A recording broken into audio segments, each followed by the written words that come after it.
Okay, so now looking at globalisation. Now, this is a topic that's come up previously in your course, so have a look back at your notes from Unit 1 and have a look at my globalisation video as well, because that's got a lot of stuff in there about what has enabled globalisation and the pros and cons, although I'll do a brief overview of it here. So, globalisation is the growing interdependence and integration of world economies. And some examples of globalisation here. I have, this is not my slide, this is from Welsh Board, so shout out to Welsh Board. But exporting, greater levels of exporting, establishing your business in other countries as well, and maybe setting up parts of your business in other countries. So, what I mean by that is maybe the HR function set up in one country, maybe the headquarters is set up in another country, maybe production set up in another country, that type of thing. So, the real splitting down of the functions of the business, as Honda and Toyota have manufacturing facilities in the UK, but they're not UK businesses. So the benefits, and this is a really, really brief overview because there's more details in the Unit 1 presentation, but hopefully you're opening yourself up to a larger market, so increased sales, revenue, profit.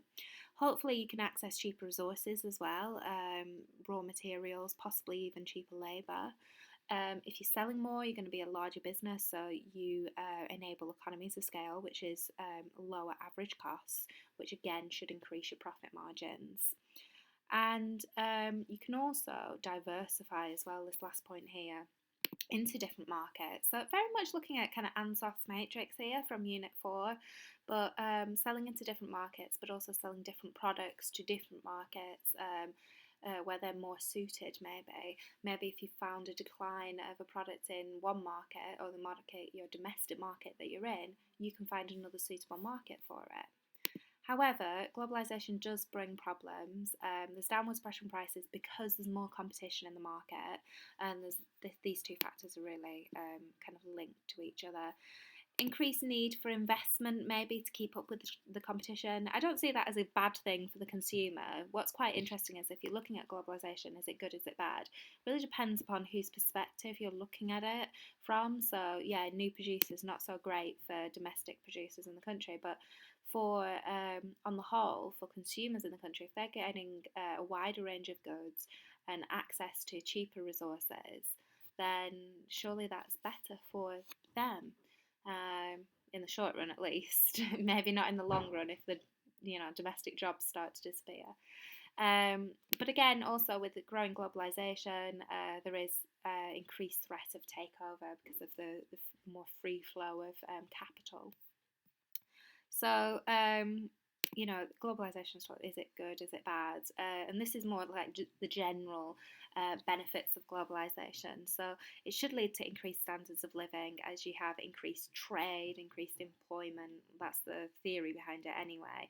And incomes start to grow, and you should be able to access more goods and services. Increased interdependence is thought to reduce the risk of conflict, because you're not going to maybe start a conflict with a country who you trade a lot with, because well, you'd think that there'd be enough of a deterrent not to start a war with a country, because it's just not a very nice thing to do, and people die generally in wars. But maybe that's not enough of a deterrent for governments.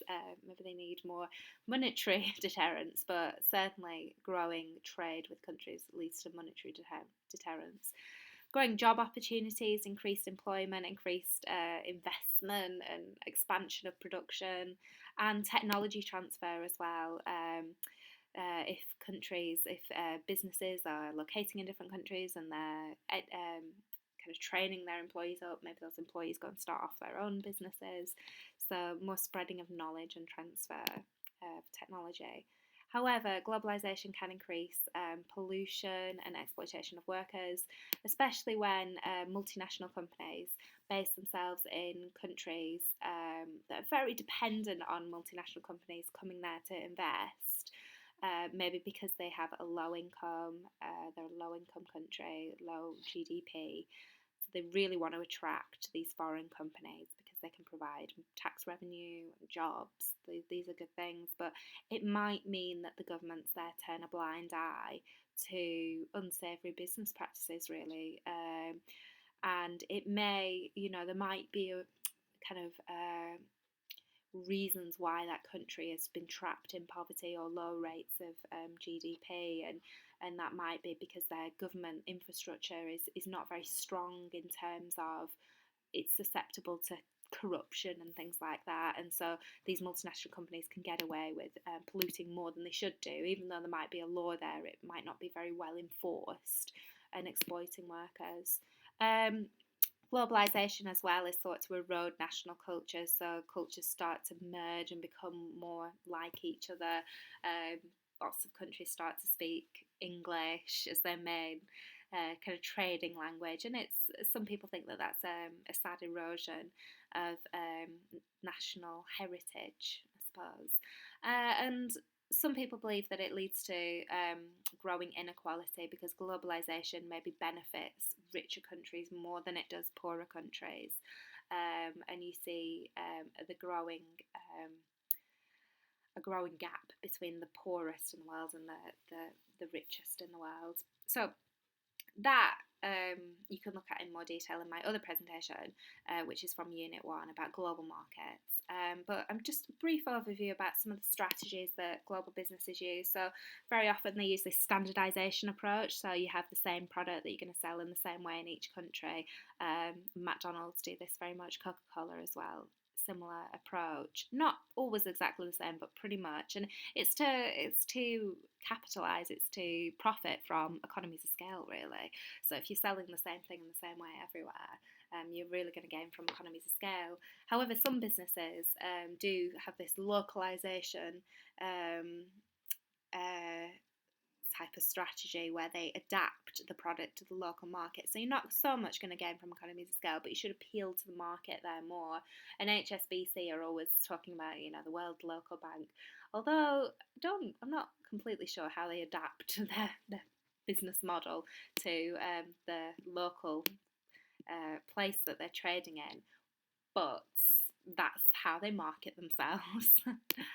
Outsourcing is a big thing these days, especially with multinational companies. And this is a picture of a call centre in the Philippines where there are lots of call centres located.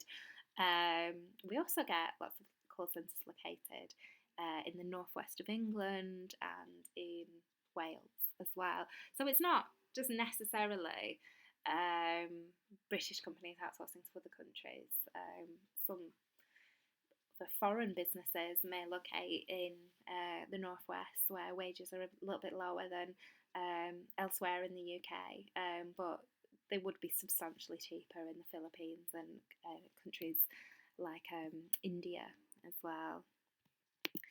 Marketing may have to change. Your product, your price, your place, your promotion might have to change according to the cultural practices, the religion, the ethnicity of the country, and the income of the country as well. You need to think about your pricing strategies.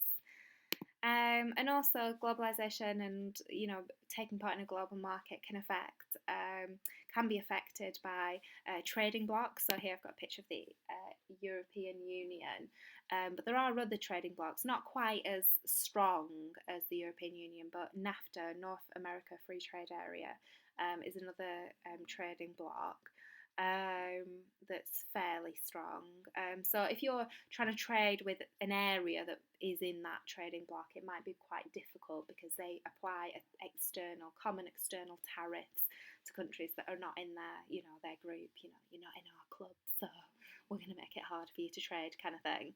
So that can be a difficult thing, and it tends, I've just mentioned the EU and I mentioned NAFTA.